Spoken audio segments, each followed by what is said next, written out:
Hey, deserving listeners, this is Chapter 3 in my Attachment Theory Deep Dive. In this episode, the main focus that I'm going to focus on is how do we use attachment theory to improve our lives? This is the most important thing to any good psychological theory, any good psychotherapy theory. I mean, it helps us to understand people. It's a good model for conceptualizing people, but really the only reason why we're even conceptualizing people or ourselves or other people's experience is because we're trying to make positive change. We're trying to help. We're trying to help others. We're trying to help ourselves. We're trying to help our relationships. And so this episode is about that. It's about the clinical side and also the personal side to that. I'm also going to talk about how I use attachment theory to help my students and my supervisees, not just my clients and not just myself.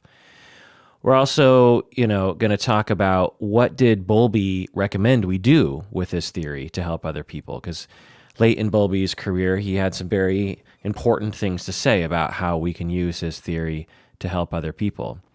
Also, how should we use attachment theory with our spouses or our children? Well, actually, those might be another chapter entirely. I'm not quite sure, but eventually I'll get to that.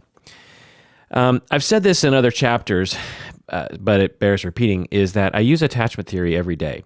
I use it with my clients, with my students, my supervisees, my wife, myself, my cat, my dog. I use it in all those areas every day. I'm thinking about it all the time. It's useful in so many different areas. It helps me to be a better person. It helps me to make a positive difference in the world, which is my humble mission in life. So this chapter is about how to use attachment theory, how to use it to affect change in yourself and in others. I'm going to provide a step-by-step process that I have found to be useful. Again, what did John Bowlby recommend we do? I'm going to provide research on the brain. I'm going to talk about the several different forms of therapy that actually use attachment theory formally, including my model. And I'm going to talk about the various presenting problems that lend themselves to using attachment-based therapies. This is going to be a long episode, several hours, so let's get into it. Welcome to the Psychology in Seattle podcast. I'm your host, Dr. Kirk Honda. I'm a therapist and a professor. I'm really sorry to you non-patrons out there, but this episode is just for patrons of the podcast.